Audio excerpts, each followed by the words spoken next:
Hello everyone, હું છું જાનવી અને તમે સાંભળી રહ્યા છો રેડિયો એલજે 90.8 FM, અપના રેડિયો અપની આવાજ. સો આજે હું વાત કરવા જઈ રહી છું કુંભ મેળાની હિસ્ટ્રી વિશે અને કુંભ મેળો ક્યાં અને કેવી રીતે યોજાય છે તેની ઇન્ફોર્મેશન તમારા સાથે શેર કરીશ. કુંભ મેળાનો ઇતિહાસ તો ખૂબ જ જૂનો છે. ગ્રંથો અનુસાર એવું માનવામાં આવે છે કે કુંભ મેળાની શરૂઆત સતયુગમાં થઈ હતી અને આદ્ય શંકરાચાર્યએ કુંભ મેળાની શરૂઆત કરી હતી. પ્રાચીન શિલાલેખોમાં પણ કુંભ મેળાના પુરાવાઓ જોવા મળે છે અને લેખો પણ જોવા મળે છે. પુરાણો અનુસાર એવું માનવામાં આવે છે કે સમુદ્ર મંથન થયું ત્યારે તેમાંથી અમૃત કુંભ બહાર નીકળ્યો અને આ અમૃત કુંભ માટે દેવતાઓ અને દાનવો વચ્ચે યુદ્ધ થયું.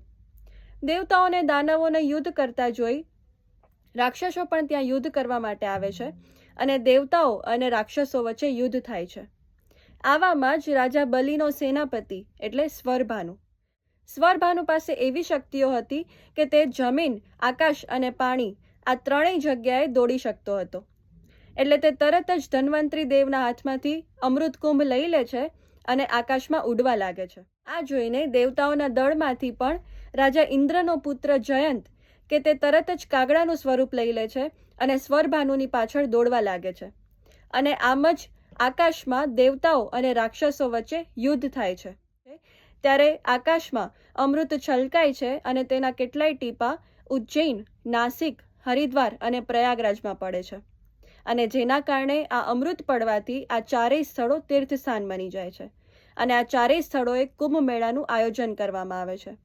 અત્યારે પ્રયાગરાજમાં ચાલી રહેલા મહાકુંભનું વિશેષ મહત્વ છે કારણ કે 144 વર્ષ બાદ આ મહાકુંભ આવેલો છે. તો હવે વાત કરીશું મહાકુંભ ક્યારે અને ક્યાં યોજાય છે. તો જ્યાં પણ અમૃત પડ્યું ત્યાં ચારેય સ્થળોએ મહાકુંભનું આયોજન થાય છે.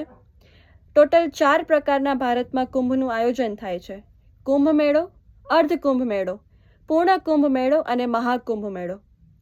કુંભ મેળો કે જે દર 3 વર્ષે 4 તીર્થ સ્થાનો હરિદ્વાર, ઉજ્જૈન, નાસિક અને પ્રયાગરાજમાં ઉજવાય છે. અર્ધ કુંભ મેળો કે જે દર 6 વર્ષે માત્ર હરિદ્વાર અને પ્રયાગરાજમાં ઉજવાય છે.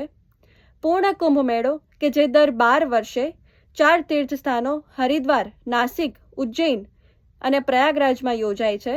અને મહાકુંભ મેળો કે જે દર 144 વર્ષે પ્રયાગરાજમાં જ યોજાય છે. એવું કહેવાય છે કે મહાકુંભ મેળો તે પૂર્ણ કુંભના 12 વર્ષના 12 રાઉન્ડ પૂર્ણ થાય ત્યારે 144 વર્ષે મહાકુંભ યોજાય છે.